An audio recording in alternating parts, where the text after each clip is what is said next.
Are we there yet? No! Are we there yet? No! Are we there yet? No! Are we there yet? Yes!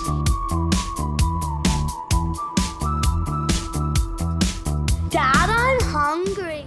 G'day humans, Chris Stead here. I'm on the road. Today I'm in Central Australia and Northern Territory at the Ayres Rock Resort, which is where you're likely going to be staying if you come out to see Uluru, the rock, the mighty rock. Now this sails in the desert, which you can see behind me here is kind of the ritzy part of town. There's a few different kind of accommodation options around the Ayres Rock Resort, going from your classic camping through to kind of backpacker stage through to a more family apartment through things, and this is kind of like the higher end, I guess you could say. So in this video I'm going to take you for a walk through what you can expect here, my experience here, what the room's like, so you can see this is the part of Ayres Rock Resort that you would like to stay at. I've also been to the Outback Pioneer Hotel, which is kind of the backpacker level one, although I think it's fine for families and everything as well. I'll see if I can get over there, so check out for another video. I'll see if I can do one for that as well. But anyway, let's jump into Sails in the Desert. So a quick chat about destination. I mean, obviously this is a pretty flat, arid part of the world. There's not a lot out here besides humongous geology defining rocks. Now just over here, one of the things about the Sails in the Desert is very close to the town centre. When I say a town centre, it's literally a square with some shops around it. But it is just over there. You can see that little building over there. So it's a 3-minute walk or so. You've got a whole bunch of activities over there you can do. Not to mention there's an IGA over there. So one of the biggest things you're going to come across here is the food prices, and the booze prices are extraordinary, being it's so isolated, I suspect. But the IGA over there, so it's a good place to kind of just go get cans of baked beans and 2-minute noodles and stuff like that to get you through if you need to. You may not be in that position if you're staying at Sails in the Desert though. So I'll take you through a walk through the place. So apparently this was built in 1987, so quite a while ago, so it's holding up really good considering its age. Actually over here, just outside the building, this all interconnects over here. And through those trees you can't really see it, there's some meeting rooms and things like that, events. So you can have events here if you're work related, but also I guess weddings potentially.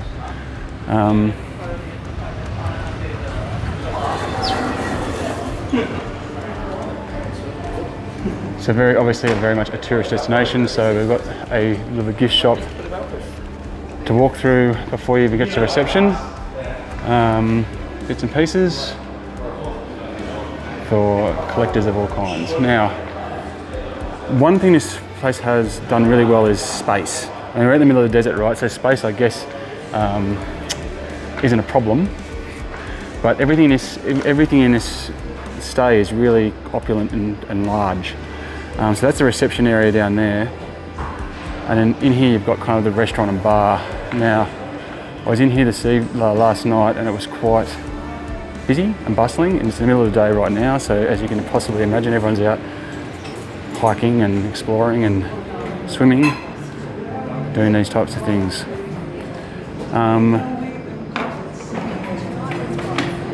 You can see really nicely done. So let's take a closer look at that buffet breakfast. Pretty diverse range of options and really yummy.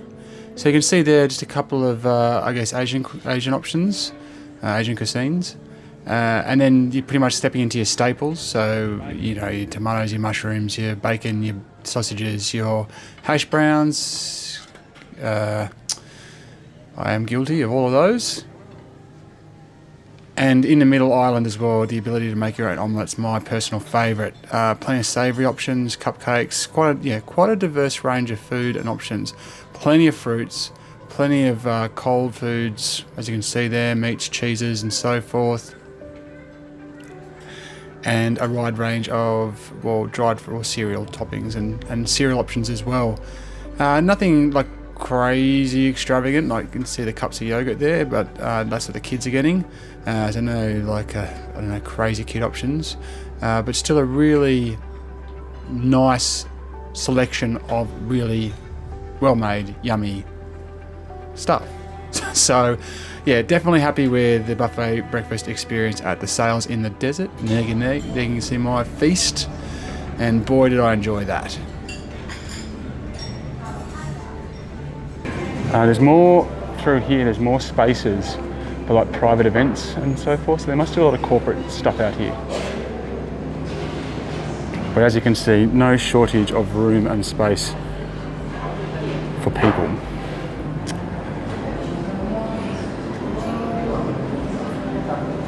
Now over there you can see that grey building on the outside, or through that window there.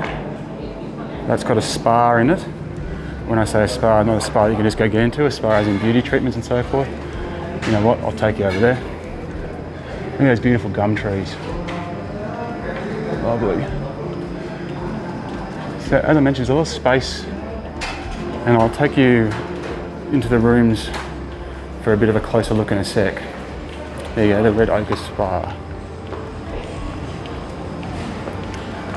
So here's your lobby, your main lobby, I guess, and reception. There is internet at no cost, extra cost. It's pretty solid. I was watching streaming TV on it quite easily last night.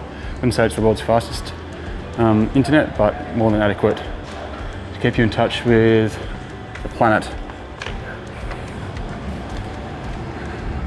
And there you can go, there you can see the little spa room they've got there. And the way they designed this I really quite like.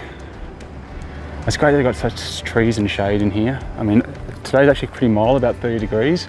Last week it was 44. I'm here in March, at the end of March, so it's almost Easter. And it can still get up to 40 quite easily, so having so much shade, there's a nice breeze coming through here too at the moment. And all the rooms, as you can see, not all the rooms, sorry, a lot of the rooms face out into this kind of big open space. It's a really nice design. And you can see you've got these, I think they're superior rooms down the bottom. You have these terrace rooms in the middle, the whole way around, which have like comfy seating and shade and more space. And then I'd say it's more superior rooms at the top, which is kind of the bottom class. Now, if you go through that building, there are also rooms that face the other way, just out into the desert. There's nothing there. You're not looking out on any buildings or anything. You are just literally looking out on desert, which is fine. So there are buildings, you might get a room facing the other direction, but as you can see, lots and lots and lots of space. Heaps of room for kids to run around and play and so forth. Disappointingly, in my opinion, there's no children's playground. There's just so much space, like why not? Just put a bloody tyre and a rope off a tree at the very least, you know, something. But there is a big pool, so how much can you complain? You'll be in the pool the whole entire time. Decent sized pool. I've been to the pool at the Outback Pioneer Hotel. It's probably about twice the size, I'd say. There's a little kiddie section in that corner as well. And ample shade and seating. So they've done a good job with that, I think. And it looks like there's a little bar or cafe of some description down here. I haven't had anything from there as yet. And in terms of features, there isn't a gym. I don't know why you'd come out here and if you're desperate to go to the gym, but I guess if you're here for a long time, you may want to.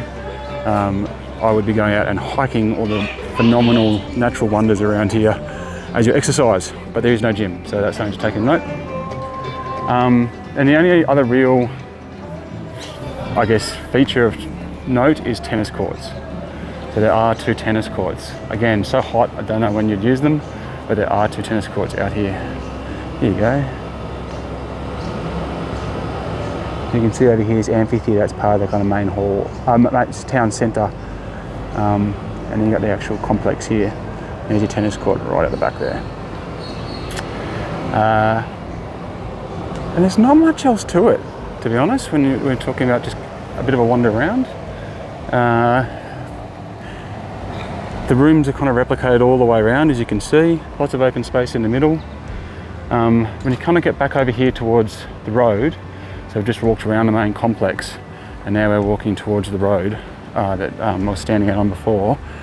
The rooms do change on this edge a bit, and I'm in one of these rooms, which I'll show you in more detail in a sec.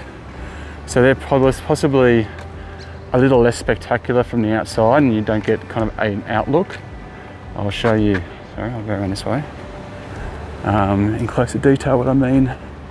But as I go into the room itself, it's really nice. So there's just a little variation, I guess, in the rooms in this corner. When I say it's near the road, it's not like it's a highway. You can see all these little alcoves here, as opposed to balconies. And then there's more open space around there as you go across to the tennis courts. So that's what you can expect from, I guess, the resort's features and externals. I think they've done a really good job.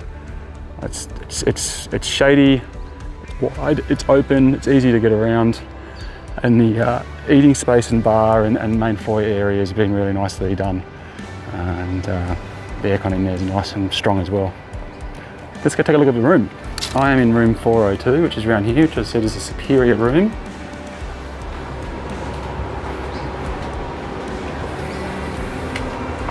Now maybe it's because it was built in 1987 in the middle of the desert.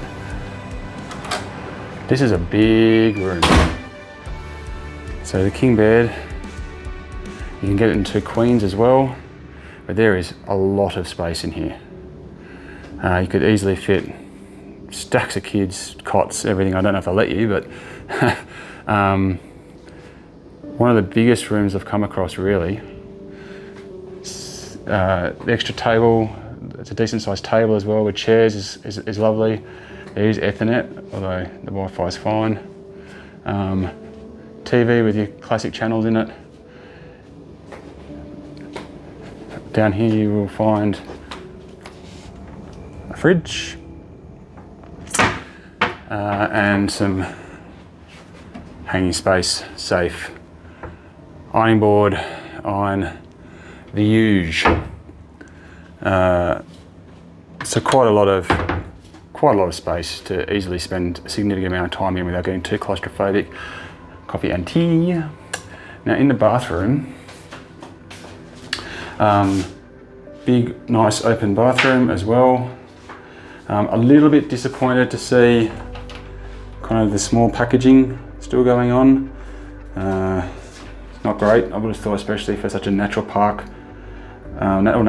focused hotel resort, that these types of things would be a thing of the past. But no, they don't have the big pump packs, they do still have the small stuff.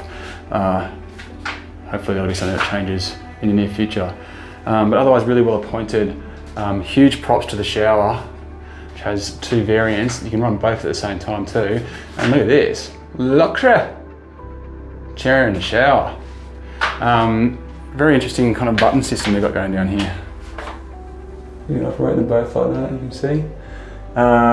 Pressure's fine, it's not amazing, you can't adjust the pressure. I suspect it's because water's at a premium out here, but it was fine anyway. Only weird thing is that the hot and the cold are the wrong way round on both the tap and on the shower, so I don't know, that's a bit bizarre. Maybe it's something to do with other cultures that come here.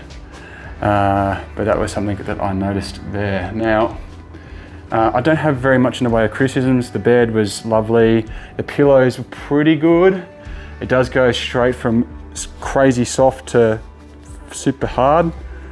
Somewhere in the middle would have been nice. These square ones are kind of what I ended up with. But the air conditioning was working really well last night, all night. Let's see if you can hear it. So not too bad for a 1987 potentially air conditioner. Interlinking rooms obviously also an option. It's not what I'm doing, but you can obviously link these together if you're in a large family party. One thing I'm not too stoked about is that I have done these curtains. So there's only one access point. So you kind of have to pull it all the way back to get in and out of that door, as opposed to just parting it both ways. It sounds like a really small thing, but it's actually a little bit of a pain. There you can see the outlook from the room there. So this is the superior room at the Sails in the Desert at the Ayres Rock Resort.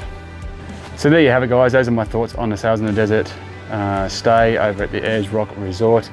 I think they've done a really good job with it. The rooms are really big, they're comfortable, they're cool. The facilities aren't feature rich, I guess you could say, but they're really well done, really well appointed, and everything's been really comfortable. Got a comment on the staff. The staff have been absolutely lovely. Everyone I've come across has been great. But being that you are so isolated and there's such little choice, the cost is up there. I think you're looking at least $350 a night, upwards of that in busier seasons. So it's not cheap, I guess you could say. That there are other cheap alternatives here for you to stay, should that be required. The proximity to the IGA and the town centre is also quite useful in terms of just bulking yourself out with supplies if needed. But the food here is good, should you decide to eat here. Anyway, thanks very much for watching. I'm Chris Stead. As for me, back on the road.